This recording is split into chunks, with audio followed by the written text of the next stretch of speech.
Hello everyone, আজকের ভিডিওতে আমরা মানুষের হার্টের যে পাওয়ার সেটা বের করব। এটা খুবই ইন্টারেস্টিং একটি প্রবলেম। তো পাওয়ার, এখানে পাওয়ার ইজ ইকুয়াল টু আমরা লিখতে পারবো হচ্ছে ওয়ার্ক ডিভাইডেড বাই টাইম, অর্থাৎ প্রতি সেকেন্ডে কি পরিমাণে কাজ করতেছে। তো এই ওয়ার্ককে আমরা আবার লিখতে পারবো pressure times volume divided by টি।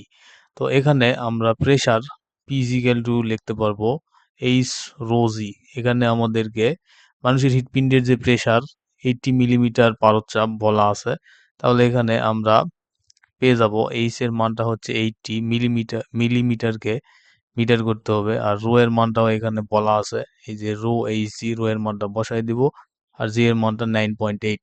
তাহলে এখানে প্রেসারের মানটা আমরা পেয়ে যাব। আর এখানে প্রতিবারে 70 মিলিমিটার রক্ত নিঃসরণ করে, তাহলে এখানে আমরা ভলিউম ভি ইকুয়াল টু পেয়ে গেলাম 70 মিলিলিটার আছে, তাহলে এটাকে আমরা মিটার কিউব করব, 10⁻⁻6 মিটার কিউব। তো এখানে আরেকটা বিষয় বলা আছে যে প্রতি মিনিটে 90 বার বিট দেয়। তাহলে প্রতি মিনিটে যদি 90 বার বিট দেয়, তাহলে এক সেকেন্ডে কয়টা বিট দিবে? তাহলে এক সেকেন্ডে আমরা বিট পাবো 90 ডিভাইডেড বাই 60। তাহলে এটা আমরা পেয়ে যাব হচ্ছে 3/2, মানে হচ্ছে 1.5।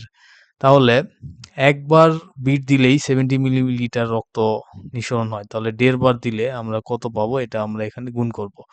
আর তাহলে আমরা টাইমের মানটা 1 পেয়ে গেলাম, 1 সেকেন্ড, কারণ 1 সেকেন্ডে আমরা ভলিউমের মানটা বের করে ফেলছি। দেন এখানে আমরা তাহলে সিম্পলি লিখতে পারবো পিভি, যেহেতু টাইমের মানটা 1 সেকেন্ড। তাহলে এই পি আর ভি এর মানটা বসাই দিলেই আমরা কিন্তু হার্টের ক্ষমতাটা পেয়ে যাব।